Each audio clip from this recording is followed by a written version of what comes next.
Amigos televidentes, sean todos ustedes bienvenidos a la prensa de hoy. Hay que comenzar obviamente por la noticia del día y la noticia que será durante la semana. La reunión celebrada ayer por el Comité Político en Pleno del Partido de la Liberación Dominicana acordó presentar un proyecto para modificar la Constitución de la República, el artículo 124, que prohíbe la reelección consecutiva, para repostular al presidente Danilo Medina para un periodo nuevo, un periodo 2016-2020. Era previsible que eso ocurriría.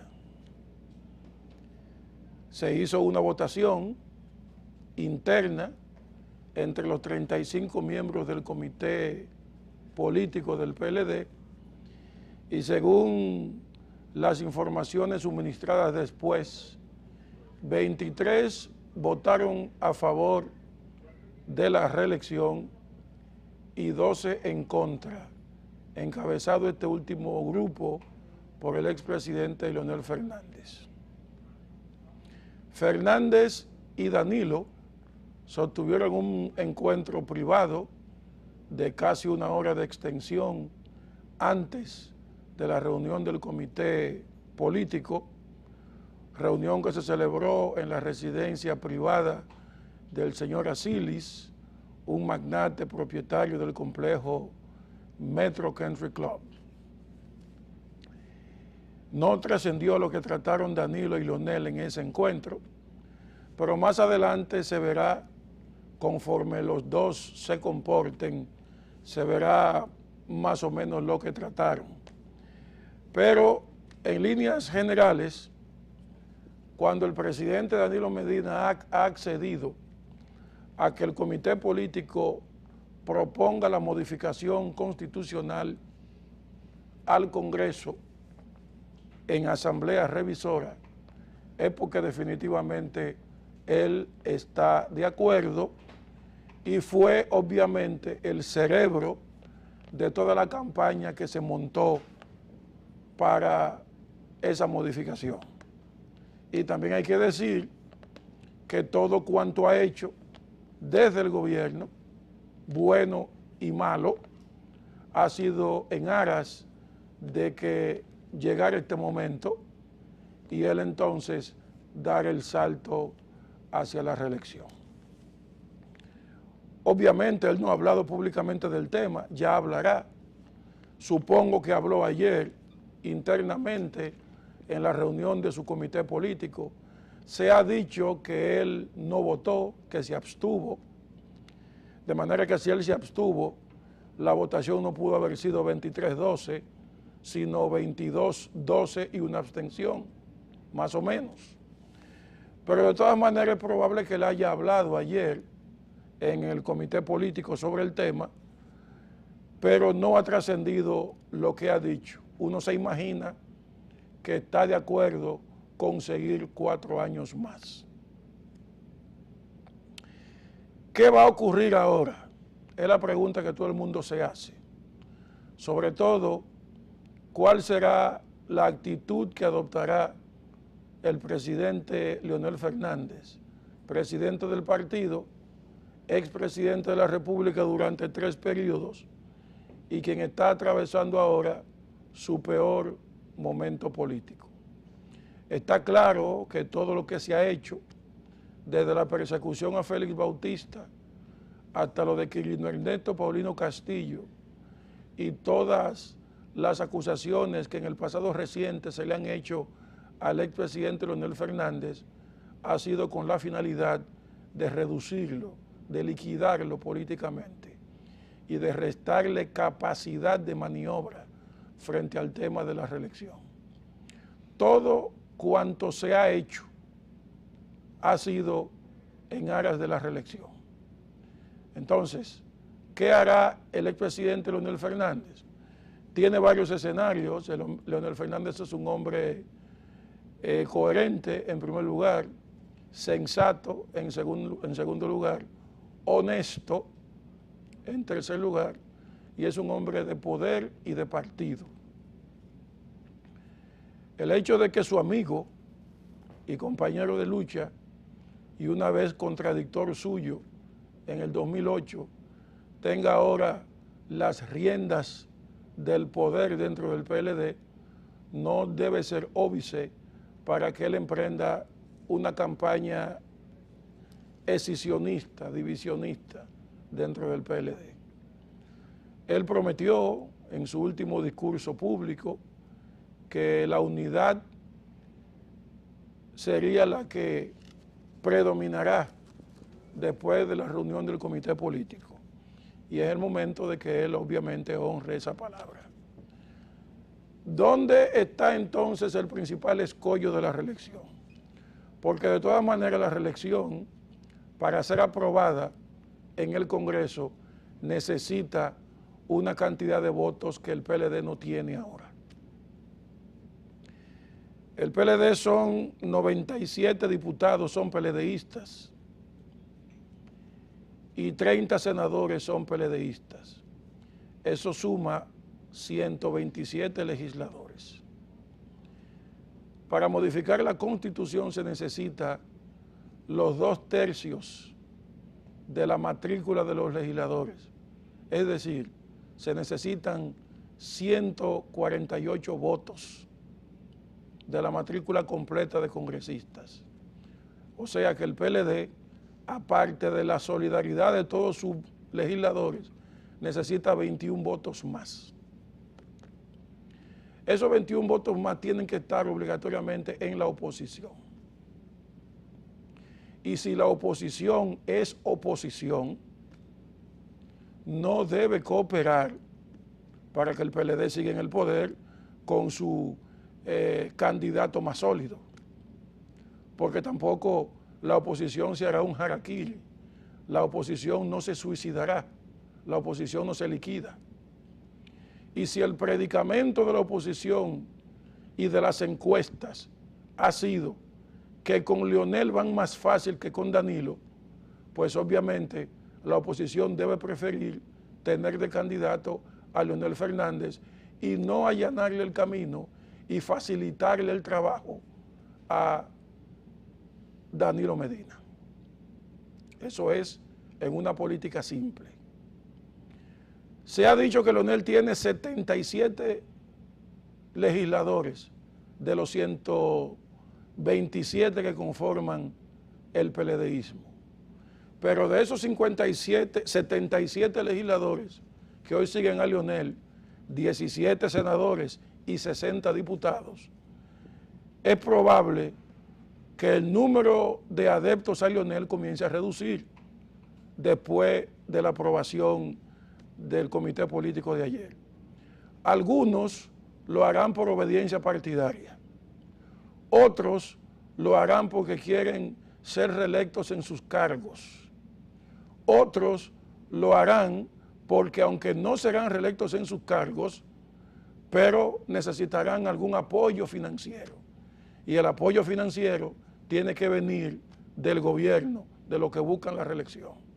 Y un último grupo, un reducto que permanecerá fiel a Leonel Fernández y a lo que él diga. Anoche se estaban reuniendo los leonelistas en la sede de Funglode. ¿Qué se trató allí? No sé. Pero el presidente Leonel Fernández es un hombre muy agudo y con un sentido de la historia. Y tiene un instinto político extraordinario.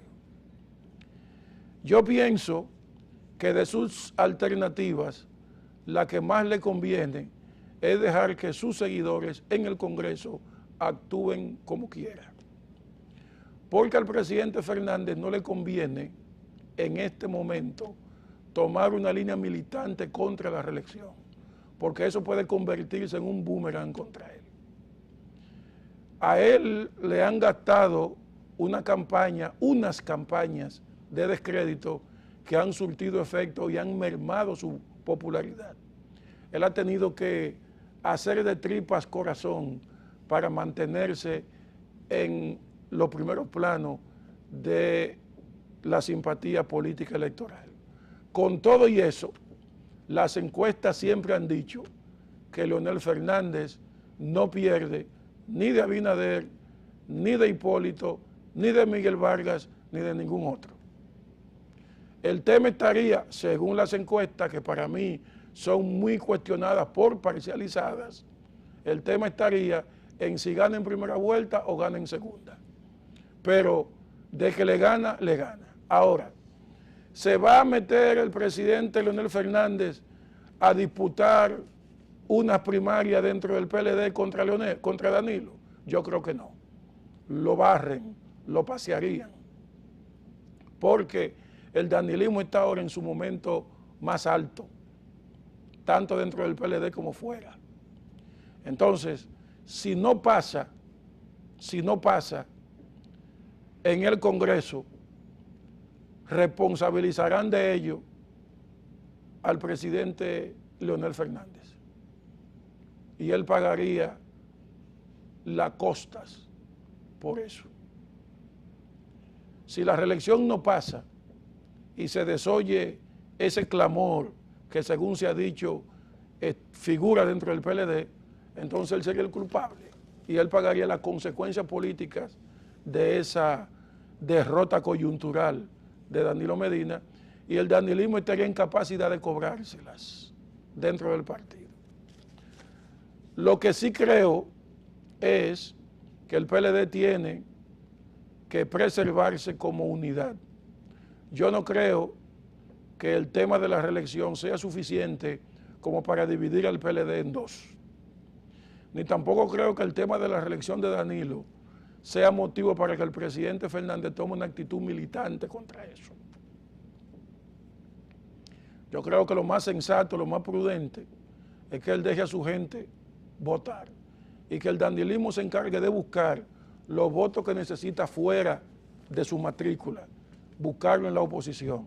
Si la oposición se cierra y no da un voto de apoyo, la reelección no pasa. Es así de sencillo. Supongamos que todos los PLDistas vayan a la reunión de la Asamblea Nacional y voten a favor de ella, pero la oposición, ni uno de la oposición, ni del PRM, ni del PRD, ni del Reformista apoyen eso, no pasa la reelección. Entonces es preferible que la reelección no pase por culpa de la oposición a que no pase por culpa de Leonel. Entonces eso es importante tenerlo en cuenta a la hora del análisis. ¿Qué yo supongo de la reunión que sostuvieron Danilo y Leonel? Bueno, una negociación, yo seré el candidato y tú quedarás con el control, ya sea de una parte del Congreso. Margarita Cedeño seguiría siendo vicepresidenta de la República en la boleta del próximo torneo electoral, la esposa del expresidente Fernández y cosas así por el estilo. Mermará entonces toda esa campaña de denuestos y de calumnias y diatribas contra el presidente Leonel Fernández. ¿Sí? Porque a partir de ahora, dependiendo de la actitud que Fernández adopte, disminuirían las infamias y las calumnias que se han tejido en los últimos 3 años contra él y cuya finalidad era descomponerlo, desfigurarlo políticamente para que la reelección pasara. La reunión del comité político se hizo en el momento de mayor debilidad política y moral de Leonel. Entonces, parece que el plan surtió su efecto. Entonces, a partir de ahora, lo que hay que ver es cómo se batirá eso en el Congreso. Si el presidente aceptó la repostulación o que se modifique la Constitución para su repostulación, es porque él tiene todos sus números calculados. Se ha rumoreado en el pasado que él cuenta con los votos de Hipólito. Hipólito en algunos encuentros privados ha dicho que él mandaría a sus legisladores a votar por la reelección.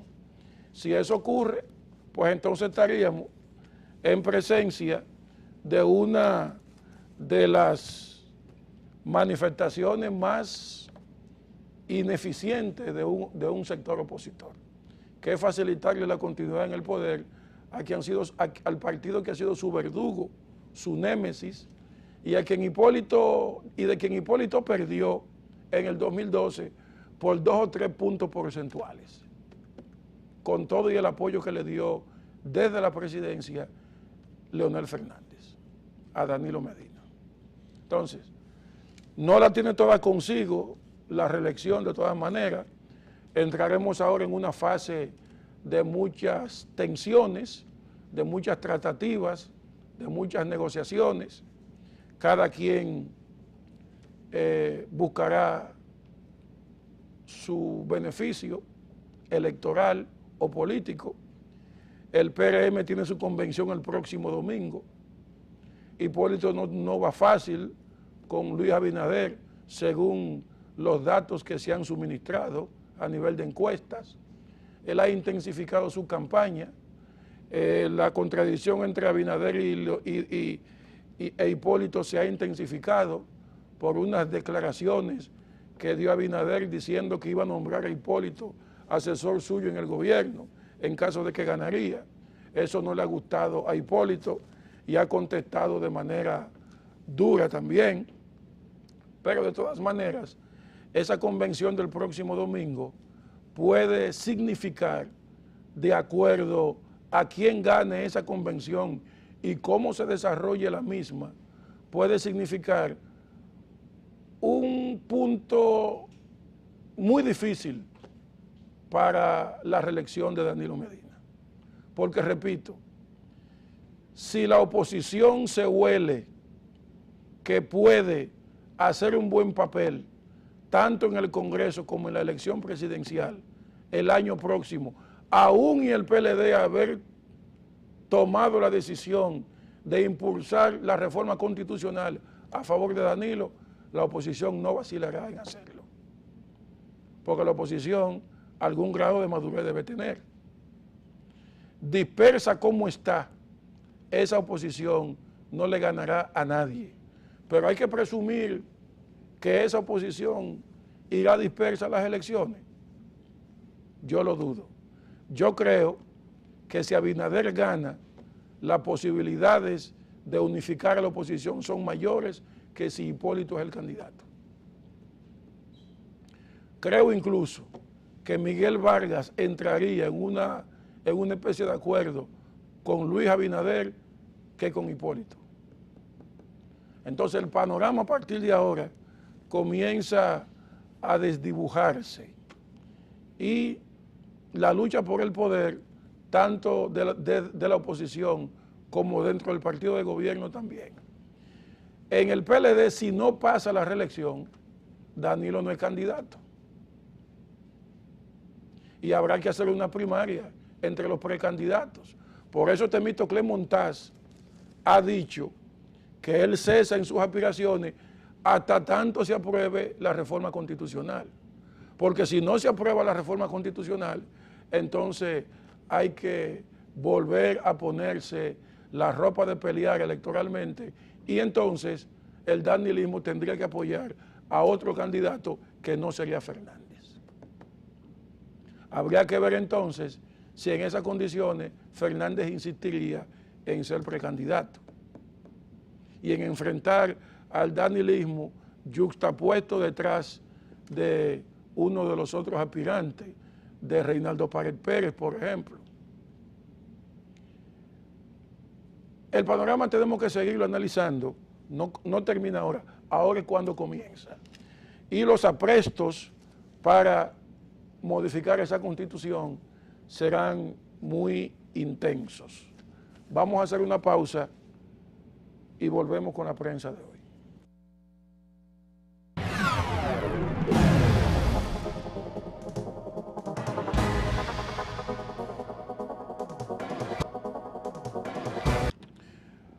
Quiero hacer un par de precisiones sobre el tema que venía enfocando antes de la pausa. el comité político enviará ese tema ahora al comité central y el comité central también lo va a aprobar. Eso es así. Ahora, el presidente Danilo Medina, es obvio, tiene que gastarse un tiempo negociando con los legisladores que siguen a Leonel. Porque el disgusto de esos senadores y diputados que siguen a Leonel estriba en el hecho de que el presidente Danilo Medina en 3 años no los ha tomado en cuenta para nada. Ni siquiera para las obras que emprende el gobierno en sus demarcaciones. Los ha dejado a la intemperie socialmente. Tampoco ha hecho un encuentro con ellos, nunca se ha reunido con ellos como sector del partido. Y a esos legisladores disgustados con Danilo se suman también muchos dirigentes de base y funcionarios del partido que no han sido tomados en consideración. No es que sean desafectos del presidente Danilo Medina, es sencillamente que se sienten desairados, se sienten relegados, se sienten que no han sido tomados en cuenta para la política social que ha emprendido el gobierno. Yo no creo, como dicen por ahí, que la papeleta de la reelección van a comprar los legisladores. Yo no creo en eso. Yo sí creo que en el pasado hubo compra de conciencia, porque yo creo que ahora los legisladores de este periodo, sobre todo, de todos los partidos, tienen un mayor nivel económico y social y una mayor conciencia de su trabajo como legisladores. Y tienen un nivel de ética también muy alto. Además, sería bueno que la reelección pudiera caminar sin apelar a ese mecanismo del soborno y de la compra de conciencia. Porque en la reforma del 2003 que hizo Hipólito, se habló mucho de que los votos que le faltaban, inclusive de 10 legisladores PLDistas, fueron bien pagados, a pesar de la crisis bancaria y económica en general que vivía el país en ese momento. Y esos 10 legisladores del PLD fueron expulsados del PLD, porque el PLD como partido se oponía en el 2003 a la reforma constitucional de Hipólito, que abrió el camino a lo que ellos piden hoy, a otro periodo consecutivo. Lo mismo que están pidiendo hoy los danilistas, la misma reforma que quieren hacer, Hipólito la hizo en el 2003 y ellos se opusieron. Y para hacer esa reforma, Hipólito tuvo que comprar gente y lo votaron del PLD. Entonces, no sé si ahora el mismo expediente Danilo lo utilizará, pero ciertamente no será fácil traspasar ese muro a menos que no haya una dura y buena negociación. Yo lo voy a invitar ahora a que veamos un video muy interesante de la banca solidaria. La banca solidaria ha sido un mecanismo institucional que ha usado el presidente para ir en auxilio financiero de los sectores más empobrecidos. Esta banca solidaria ha hecho su préstamo número 150,000 y lo hizo en una actividad que contó con la asistencia del presidente Medina. Veamos esta actividad que se celebró el pasado viernes. Adelante. Hola, muy buenas tardes a todos y a todas. Nos complace estar de nuevo aquí con ustedes en horas de la tarde desde este Salón Orlando Martínez.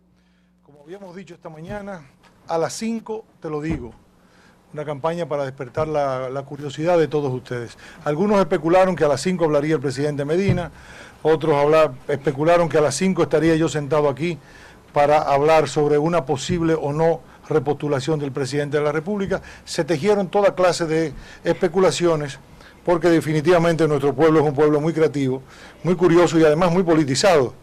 De modo que fue muy divertido ver las reacciones en las redes, en los periódicos digitales, a esta convocatoria que hicimos temprano en la mañana, que titulamos A las 5 te lo digo. La razón por la que estamos aquí es porque como gobierno nos sentimos sumamente orgullosos de una de las metas que ha logrado una de las instituciones emblemáticas del gobierno dominicano y en particular del gobierno del presidente Danilo Medina. Una meta que también es orgullo, debe ser orgullo, estimamos que sí, del pueblo dominicano, porque esta meta se ha logrado por un profundo amor al pueblo dominicano y a la capacidad emprendedora de los más chiquitos, de los más pobres, hombres y mujeres de nuestros barrios, de nuestros pueblos. Hoy vamos a hablar sobre un gran éxito que ha alcanzado Banca Solidaria. Por eso tengo aquí conmigo a Mayra Jiménez. Ustedes la conocen muy bien. Mayra es, para decirlo en palabras ya conocidas, la banquera de los pobres. Así como se dice que Yunus es el banquero de los pobres, Mayra Jiménez es nuestra banquera de los pobres. Nos sentimos sumamente orgullosos del trabajo que ha hecho Mayra Jiménez. Ustedes recordarán que en el año 2000 el presidente de la República, en su campaña electoral, habló de que se crearía un banco especialmente para financiar el emprendurismo de los y las pobres de nuestros barrios. Y así fue. Se creó Banca Solidaria como un programa del gobierno dominicano para financiar el esfuerzo emprendedor. Hoy tenemos aquí con nosotros, además de Mayra Jiménez, a dos personas que son parejas, son esposos, que tienen un negocio de taller de costura, son de los Alcarrizos. Él es Martín Doñé. Mañón. Y Evelyn Santos, ¿verdad? Sí. Y Evelyn Santos. Y a nosotros su historia pues nos inspiró contarla y contárselas a ustedes, hacérselas llegar, compartirla con ustedes. Nosotros tenemos esta preciosa historia que vamos a dar a conocer por primera vez aquí, hoy, en la tarde de hoy. Esto va a ser distribuido en todos los periódicos digitales, canales de cable de nuestro país, que podrán conocer dentro de unos instantes esta historia. Pero para anunciarles a ustedes y anunciarles a todo el país esta magnífica noticia que tiene Banca Solidaria, yo los voy a dejar a ustedes con su directora ejecutiva, Mayra Jiménez. Nos complace tenerte, Mayra, por aquí. Ay, gracias. Bueno, pues muy buenas tardes a todos y gracias por su presencia aquí. Realmente para Banca Solidaria, pues de mucha satisfacción el poderle anunciar a ustedes que el día 25 de marzo, el mes pasado, pues nosotros cumplimos las metas de llegar al beneficiario número 150,000. Y precisamente ellos dos que están aquí son los beneficiarios 150,000, porque son una pareja que tiene una microempresa. Así que hoy, además de celebrar que llegamos a esa meta, hace como, bueno, diríamos unos 20 días, queríamos la ocasión, aprovecharla para hacer esa celebración de haber llegado a los 150,000 micros y pequeños empresarios en todo el territorio nacional. Pero como Banca Solidaria es un proyecto que crece cada día pues nosotros nos expandimos más. Y al día de hoy nosotros no tenemos 150,000 micros y pequeños empresarios beneficiarios. Tenemos 155,325. Es decir, 155,325. Eso al día de hoy. Eso es al día de hoy. Y hemos desembolsado préstamos por un monto total de 7,500 millones de pesos. Banca Solidaria es un proyecto muy importante que, como decía Roberto Marchena, fue un sueño que el presidente Medina tuvo durante mucho tiempo, un sueño de apoyar a la gente, un sueño de generar bienestar en las comunidades de menores ingresos. pues hoy en día eso es una hermosa realidad. Y además que ha probado a través de Banca Solidaria la palabra de compromiso de los microempresarios y de una frase célebre que el presidente Medina casi siempre la dice, inclusive la ha dicho en su discurso de rendición de cuentas, que los pobres son buena paga.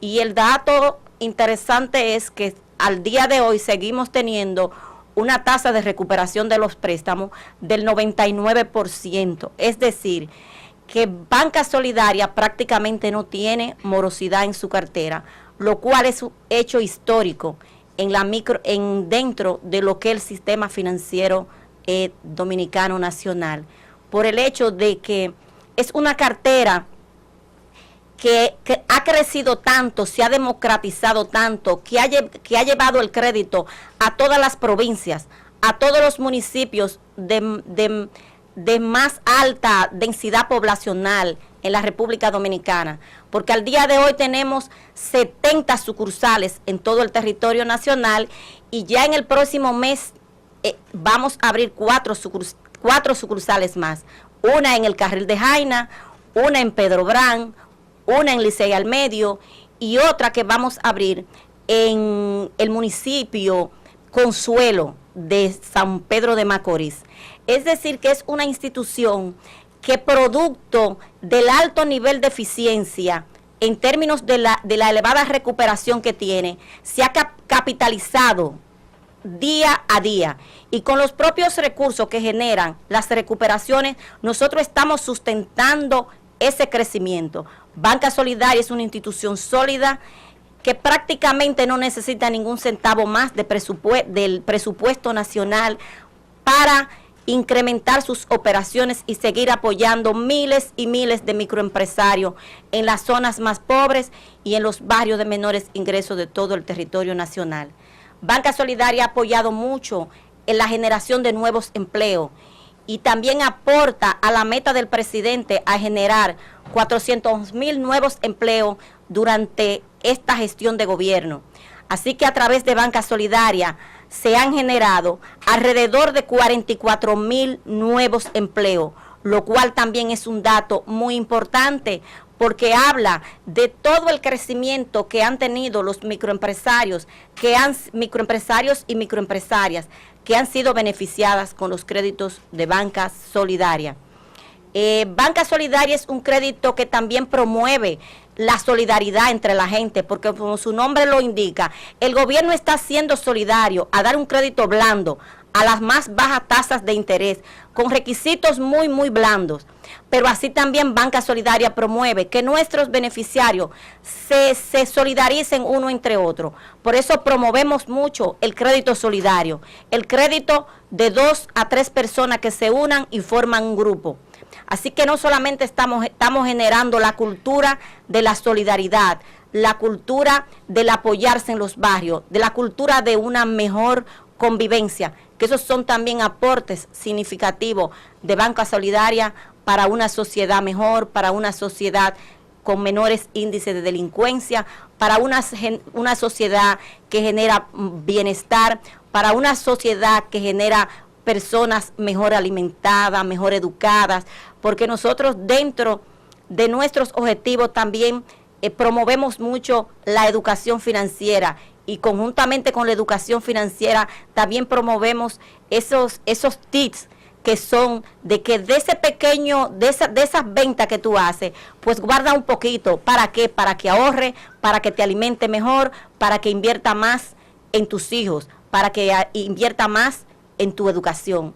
Así que ese es un poco, en términos generales, todos los aportes que ha hecho Banca Solidaria en los sectores de menores ingresos de la población dominicana, y estoy abierta a ustedes para cualquier pregunta. Yo, antes que pasemos a la pregunta, óigame, estos 150,000 préstamos que ha otorgado Banca Solidaria, ¿ustedes saben a qué equivale? Eso equivale a 1 cada 10 minutos desde que se creó Banca Solidaria. 1 cada 10 minutos. Estamos hablando de 6 por hora. 6 por hora. Entonces, esto es muy revelador. ¿Ustedes saben por qué? Porque usualmente nos dicen que las ideas más bonitas que puede tener un presidente, que puede tener un político, que puede tener cualquier persona, son difíciles de realizar o imposibles de realizar. Y Banca Solidaria ha demostrado que aquella idea del presidente en manos de Mayra y de ese equipo ha sido posible ejecutarla. Y eso es un triunfo del pueblo dominicano. Muchos decían, los bancos solamente pueden hacerse como los que existen actualmente, ser bancos comerciales. No es posible derrotar la usura en los barrios. Y Banca Solidaria está derrotando la usura a favor de los pequeños empresarios.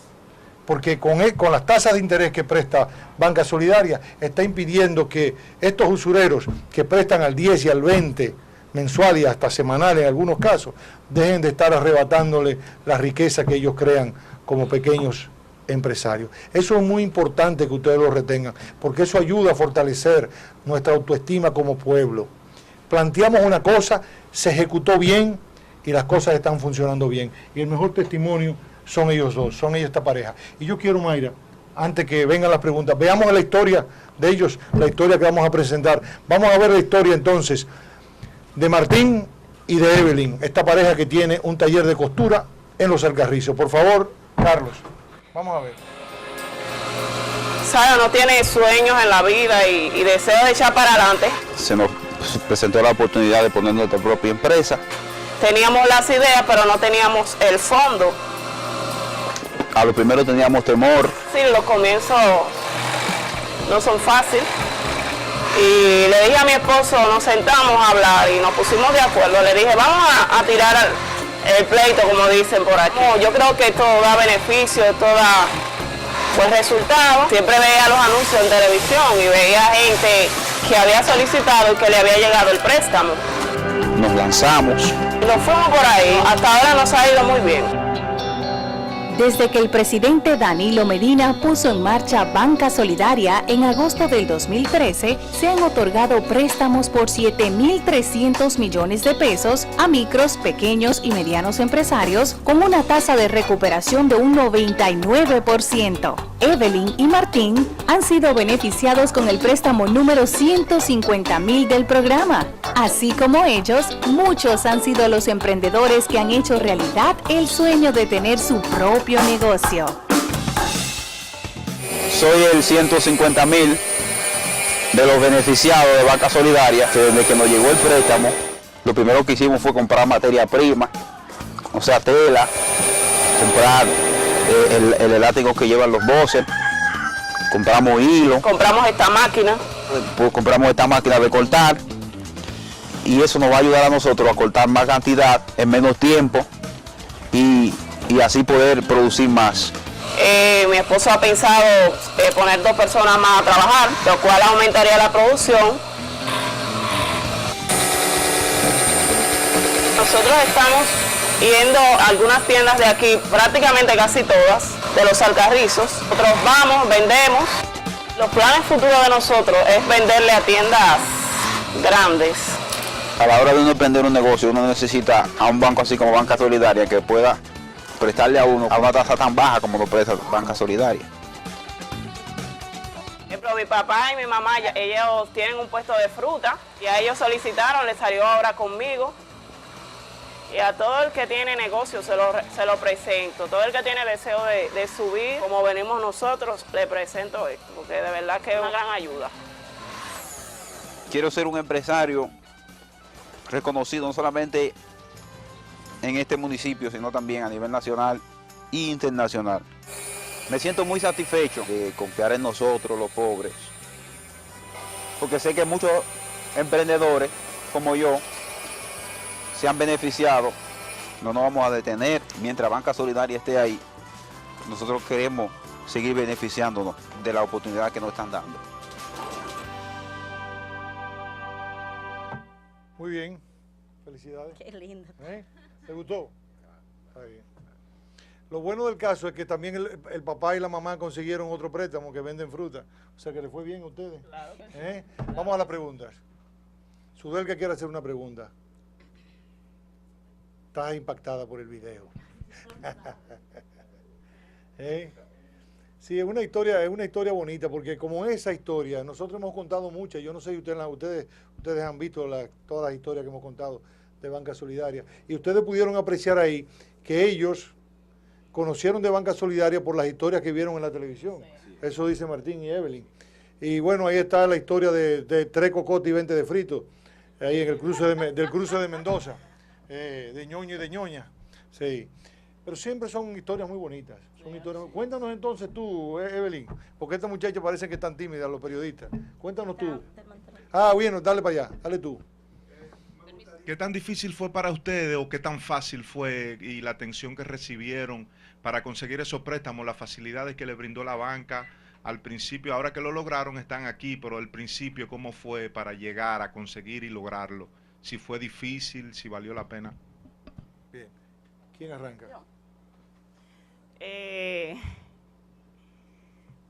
Fue mi segunda experiencia en un banco. La primera no me gustó mucho porque exigían muchos requisitos y al final cuando ya terminamos de pagar, yo me di cuenta que me cobraban demasiado. O sea, yo dije, pero yo estoy trabajando prácticamente de balde. Entonces decidimos optar por este medio de Banca Solidaria y fue fácil en el sentido de que nos orientaron la mejor forma, lo más entendible posible para que accediéramos y accesáramos al préstamo. No fue para nada complicado porque las preguntas que yo no entendía, la persona que me asesora me ayudó bastante, me orientó y me dijo cómo tenía que hacerlo y las diferentes maneras de hacerlo que había. Y no fue para nada difícil. En mi caso, en el caso de mi esposo tampoco lo fue. Cuenta tú, Martín, a ver. En el caso de cómo fue la facilidad, es como dice mi esposa, al principio se nos explicó todos los detalles, cualquier cosa en la que no sabíamos bien, la persona que nos estaba atendiendo nos explicó dónde teníamos que poner X cosas, qué teníamos que hacer, y fue todo bien fácil, no había que buscar tantas cosas, simplemente al principio buscamos un garante, y esa persona solamente llevó una carta del trabajo y su firma, y el préstamo fue bien fácil. Fue todo un éxito hasta ahora. Adriana. Sí, Adriana Peguero, Listín Diario. Yo quiero saber cuánto tomaron prestado. Y ustedes son jovencitos, los dos. Quiero saber si estudian y qué estudian. Yo primero. Vaya, las mujeres primero, ¿verdad? Sí, eso está bien, está bien. Caballero. Mira, hace años tuve que suspender, estaba haciendo un 6º semestre de publicidad en la UAS y tuve que suspenderlo porque mi condición de vida, yo vivía con mis padres, no era la más perfecta, no había recursos y me daba tanta tristeza ver cómo mis padres se sacrificaban tanto para que uno echara para adelante, muchas veces con mucho sacrificio, mucho dolor, y yo veía ese sacrificio y no quise más. Yo incluso, habían veces que tenía que darme el dinero hasta de la comida, para pasaje, para cualquier cosa que yo tuviera que resolver por ahí en la calle, y no tuve la capacidad de seguir. Eso me rompió, me desanimó, y uno de mis planes de emprender este negocio es terminar mi carrera de publicidad y de hacerlo en grande, de hacerlo bien hecho y de hacerlo en el lugar que me gustaría hacerlo ahora. Esos son mis planes hasta ahora. Martín, ¿cuánto cogieron de préstamo? Al principio solicitamos 10,000 pesos. Luego, ya este es el tercer préstamo que llevamos. El segundo préstamo fue de 20,000. El tercero lo hicimos de 60. Este fue de 60. Este de ahora es de 60,000 pesos. ¿En cuánto tiempo lo van a pagar? ¿Cuánto está pautado? Estaba pautado para pagarlo en 1 año y medio, pero nosotros vamos a hacer lo posible de pagarlo en 1 año, porque queremos solicitar el otro pronto, otra vez. claro, para seguir avanzando y seguir creciendo. En el caso mío, los estudios, yo llegué al tercer de bachiller, me casé muy joven con mi esposa, ya tenemos 5 años. Yo lo amo. Y se me hizo... Un lugar para declarar amor, ¿eh? Sí. A los 17 años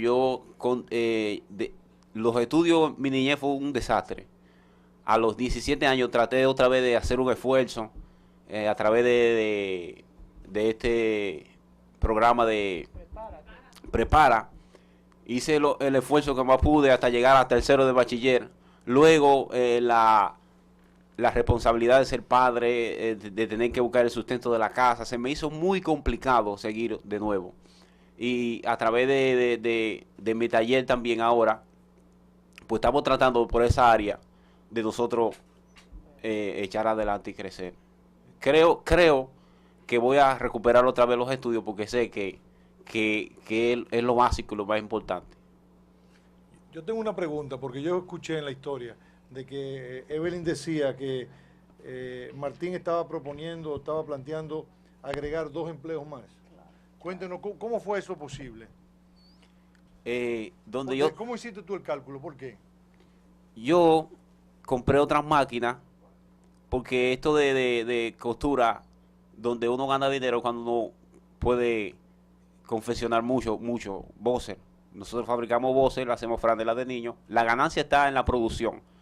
Entonces nosotros, yo como siempre he trabajado en esa área, en la área de producción, necesito otra persona o 2 personas más que estoy por contratarla temporalmente todavía, porque todavía no la puedo fijar, no tengo la fuerza para fijarlas, pero la voy a contratar temporalmente, ya sea 2 veces a la semana, para que ellas vayan ayudándome a mí a seguir produciendo más, porque ya el mercado que nosotros tenemos, la mayoría de los que estamos confeccionando se está viendo, porque el boxer se nos está vendiendo mucho, lo hacemos con buena calidad, y las franelitas de niños que fabricamos también se nos están viendo rápido. Entonces queremos seguir haciendo más cantidad.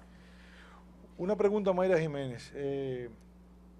¿Banca Solidaria en algún momento le ofrece a sus beneficiarios capacitación de gestión, de cómo administrar los recursos? Sí, todo el tiempo. Nosotros estamos dando educación financiera desde los días 5 de cada mes hasta desde el día 5, desde el día 25 al día 5. Y del día 5 al día 25 damos promoción de los grupos. Así que eso es, todo el tiempo estamos en el barrio, ya sea promocionando los servicios de Banca Solidaria o ya sea dando educación financiera. Para nosotros es tan importante otorgarle el préstamo como educar al microempresario en que administre bien y le dé uso a esos recursos. Por ejemplo, en el caso de ellos que ya tienen 3 préstamos en la institución, así nosotros tenemos miles de microempresarios. Así que el proceso de crecimiento de ellos para nosotros es muy importante que vaya acompañado también cuando lo necesitan de una educación financiera, y no solamente eso, sino también que se le asiste, se le da asistencia técnica en muchísimos renglones cuando los oficiales de crédito pues lo visitan porque están preparados para eso. Porque el oficial de crédito de Banca Solidaria vive en el barrio conjuntamente con ellos. No hace vida casi en las sucursales, sino dentro del barrio.